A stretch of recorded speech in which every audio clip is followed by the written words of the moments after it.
Good morning student. स्वागत है आपका बसंतपाल भाटी इंटर कॉलेज के डिजिटल वर्ल्ड में।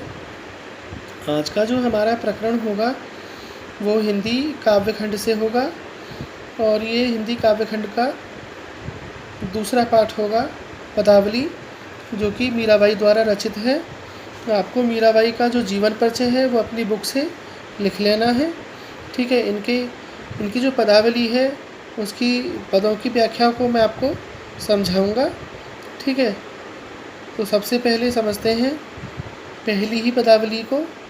बसो मेरे नैनन में नंदलाल, मोर मुकुट मकराकृत कुंडल, अरुण तिलक दिए भाल, मोहिनी मूरत सांवरी सूरत, नैना बने विशाल, अधर सुधारस मुरली राजत उर बैजंती माल, क्षुद्र घंटिका कटतट शोभित नुपुर शबद रसाल, और मीरा प्रभु संतन सुखदाई भक्त बछल गोपाल।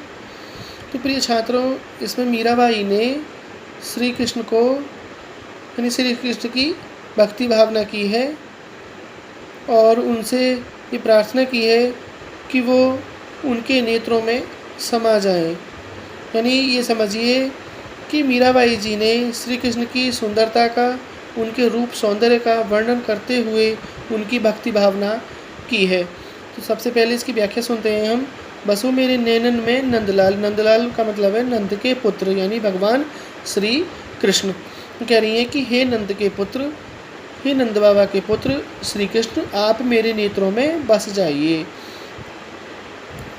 मोर मुकुट मकराकृत कुंडल, अरुण तिलक दिए भाल, जिनके सिर पर मोर का मुकुट बंधा हुआ है, मकराकृत कुंडल, और जिनके कानों में मछली की आकृति के कुंडल हैं। मकराकृत माने मछली की आकृति के कुंडल हैं। अरुण तिलक दिए भाल, अरुण माने लाल होता है और भाल माने मस्तक है, जिनके माथे पर लाल रंग का तिलक लगा हुआ है, ऐसे नंद के लाल मेरे नेत्रों में बस जाएं। मोहिनी मूरत सांवरी सूरत, नैना बने विशाल, जिनकी जो सूरत है वो मन को मोहित करने वाली मूर्ति के समान है और सांवली सूरत है उनकी, और उनके जो नेत्र हैं वो बहुत बड़े बड़े हैं यानी विशाल नेत्र वाले हैं।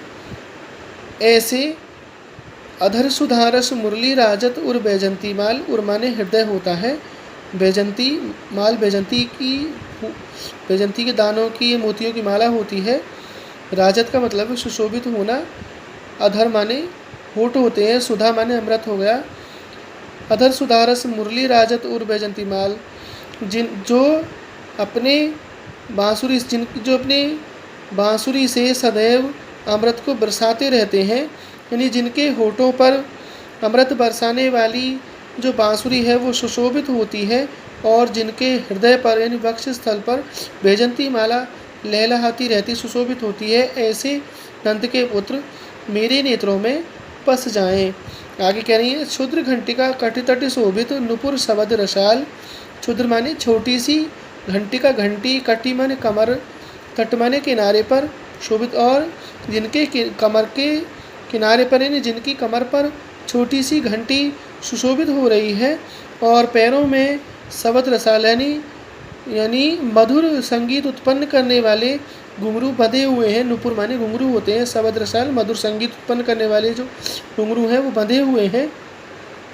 मीरा प्रभु संतन सुखदाई भक्त बछल गोपाल। आगे कह रही हैं मीराबाई के शब्दों में कि प्रभु संतन यानी मीरा के जो प्रभु हैं श्री कृष्ण जो हैं वो संतों को सुख देने वाले और भक्तों को उनकी भक्ति का फल देने वाले हैं। ऐसे श्री कृष्ण यानी ऐसे नंद के पुत्र मेरे नेत्रों में बस जाएं। ठीक है, ये स्वच्छंद है, नहीं छंद के रूप में स्वच्छंद है। मीराबाई की जो भाषा है वो शुद्ध साहित्य खड़ी बोली है, वैसे ब्रज भाषा भी लिख सकते हैं हम। और इसमें जो रस है वो भक्ति रस है, श्रृंगार रस है, इसमें अनुप्रास अलंकार है, इसमें रूपक अलंकार है, इसमें सब शक्ति लक्षणा है। छंद जो है वो स्वच्छंद है। ठीक है, एक बार और सुनते हैं इसको। हे श्री कृष्ण, हे नंद के पुत्र, आप मेरे नेत्रों में बस जाइए। आगे कह रही हैं कि जिनके सिर पर मोर का मुकुट और मछली की आकृति के जिनके कानों में कुंडल सुशोभित हो रहे हैं, और जिनके माथे पर लाल रंग का तिलक लगा हुआ है, जिनकी सूरत मन को मोहित करने वाली है, सांवली सूरत है, सांवले रंग के हैं, और जिनके नेत्र बड़े बड़े हैं, ऐसे श्री कृष्ण नंद के पुत्र मेरे नेत्रों में बस जाएं। जो जिनके होठों से अमृत रस बरसाने वाली मुरली सुशोभित हो रही है और जिनके वक्ष स्थल पर वैजंती माला सुशोभित हो रही है, इनकी कमर पर छोटी सी घंटी सुशोभित हो रही है और पैरों में मधुर संगीत उत्पन्न करने वाले घुंघरू बंधे हुए हैं, ऐसे मीराबाई के प्रभु, संतों को सुख देने वाले और भक्तों की भक्ति भावना को सफल बनाने वाले ऐसे नंद के पुत्र श्री कृष्ण मेरे नेत्रों में बस जाएं। तो आपको अपनी नोटबुक में यानी पहले ये पढ़ना है, समझना है, उसके बाद आपको ये अपनी नोटबुक में लिखना। कैसे लिखेंगे? सबसे पहले बसो मेरे नैनन में नंदलाल, यहाँ तक लिखने के बाद आपको डैश डैश करना है और फिर ये लेना भक्त वत्सल गोपाल। उसके बाद आप हेडिंग डालेंगे संदर्भ। संदर्भ में लिखेंगे आप प्रस्तुत काव्य पंक्तियाँ हमारी पाठ्य पुस्तक हिंदी के काव्यखंड से मीराबाई द्वारा रचित पदावली नामक शीर्षक से उद्गृत हैं। उसके बाद आप प्रसंग लिखेंगे। प्रसंग में लिखेंगे प्रस्तुत काव्य पंक्तियों में कवित्री मीराबाई ने भगवान श्री कृष्ण की सुंदरता का वर्णन करते हुए अपनी भक्ति भावना को भी व्यक्त किया है।